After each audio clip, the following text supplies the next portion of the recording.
Accept versus accept. This is another set of words that are commonly confused in English. Let's take a closer look. Accept is a verb and is a synonym for to receive, such as here.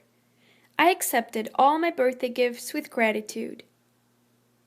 Accept, on the other hand, is a conjunction and is a synonym for apart from, otherwise than, were it not true.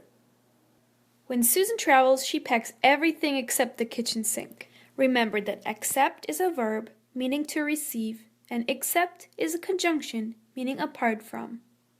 I'm sure you'll never confuse the two words again.